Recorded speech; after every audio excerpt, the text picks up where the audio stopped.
Hello gamers, and welcome to my Awakening Mystic PvP guide. In this video I'll try to show you as quick and newbie friendly as possible how to perform in Nodewars, especially in a capped setting.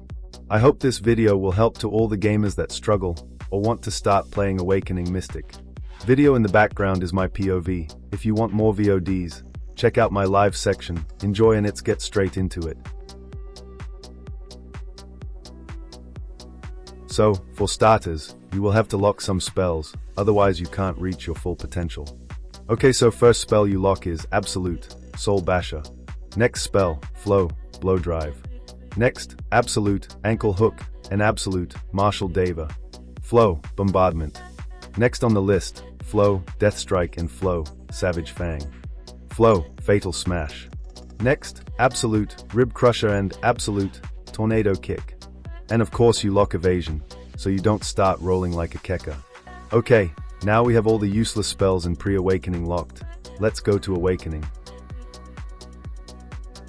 In Awakening, you only have to lock one spell, Raging Wind. But it might be recommended to lock Tidal Burst if you have fat fingers and misclick it. Let's quickly go over your skill enhancements. You take Unbridled Wrath as your first enhancement. It's one of your better damage spells, and compared to its counterpart it has super armor and deals crazy damage to people who are knocked down. Your second enhancement will be Iron Fist Fury.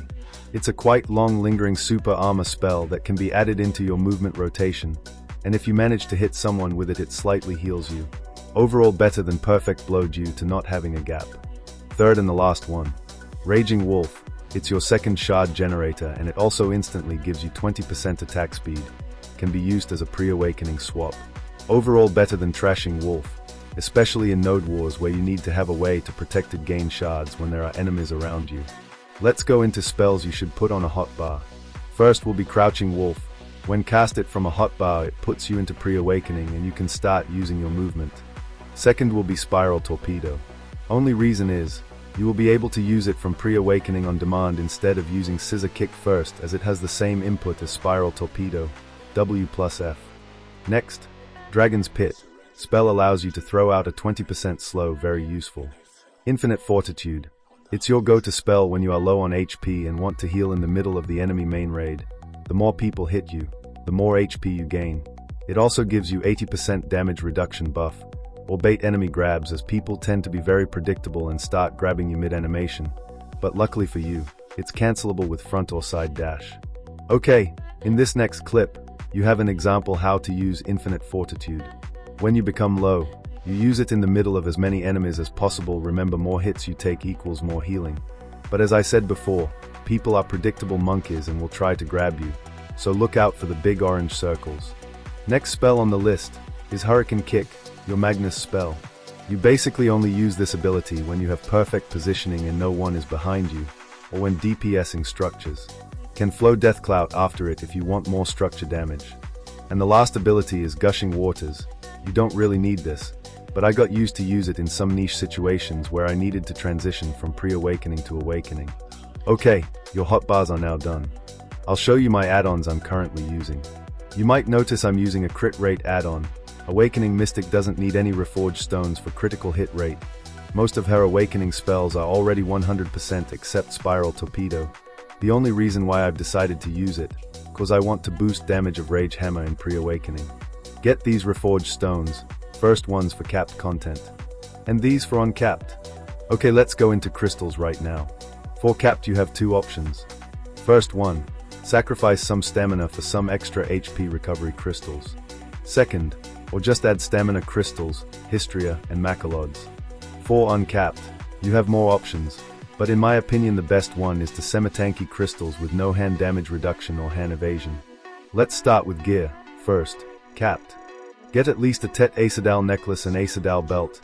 Pen belt is best in slot, they are the bread and butter of capped content. For your artifacts you have two choices, either Kabua or Black Spirit Rage max increase. For your light stones in them, either Crocodile Tooth or 4x Frenzy for 4% special damage. Remember, light stones won't make or break your overall gameplay. As long as you have anything with percent increase you should be fine, but those two are the best.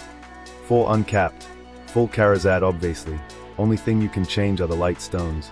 You use always deck your damage reduction artifacts. And yes, I'm aware that there is also evasion in this game. But think about it, if you need this guide you probably shouldn't even bother with evasion unless you know what you're doing, how stats work in game. So be a good boy and keep playing damage reduction. Let's go into consumables. For capped you have few options, either a meal rotation that has 5% extra down attack damage compared to a standard cron meal buff, church buff, villa buff, normal harmony, or human harmony if not reaching caps. Deep sea if you actually want to deal damage you need to have it, and for house buff, either Cork's Wings for 200 stamina or Mutant Troll Statue for extra HP recovery. And for uncapped, the classic buffs, Cron Meal, Church, Villa, Human Harmony, Perfume of Tenacity or Envy and AP House buff.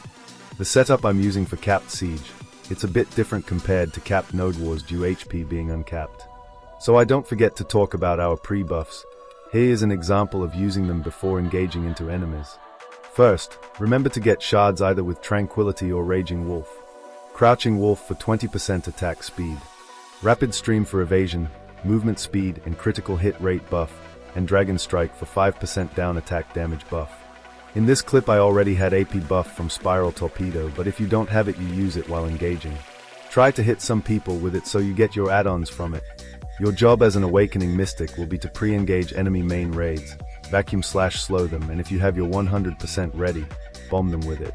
After your initial engage you either prioritize your own health, healing yourself with infinite fortitude, or keep diving deeper into enemy backlines, trying to get as many CCS as possible and throwing out protected SA damage. For Wave Orb you will need to make sure no one is behind you as it is a very punishing spell.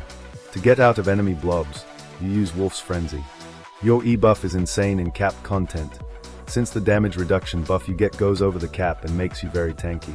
Awakening Mystic is not a clear top fragger class. It's very easy to have bad kill to death ratio due to you engaging into enemies and you being full melee, so don't get discouraged when you don't perform as you would like to first few times. But I'm not saying a good Mystic cannot frag or have good KDs. In the end it gets down to how well you know your class, how much you're comfortable in knowing limits. For example, when to use Infinite Fortitude or Wolf's Frenzy to survive your engages. Sometimes it's better to cast these earlier, as especially in T2 Nodewars damage taken can be high if you engage into 20 people. As I have said, sometimes it's harder facing different guilds or unlucky scenarios, or you play Construction Nodewar and body throw recoveries because that's meta.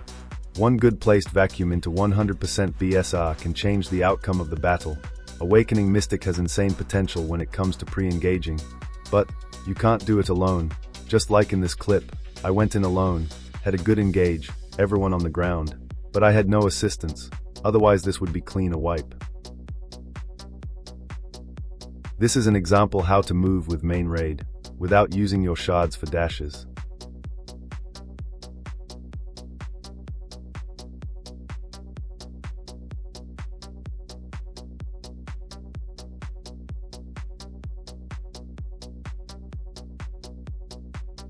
Use shards only if you actually engage on enemies.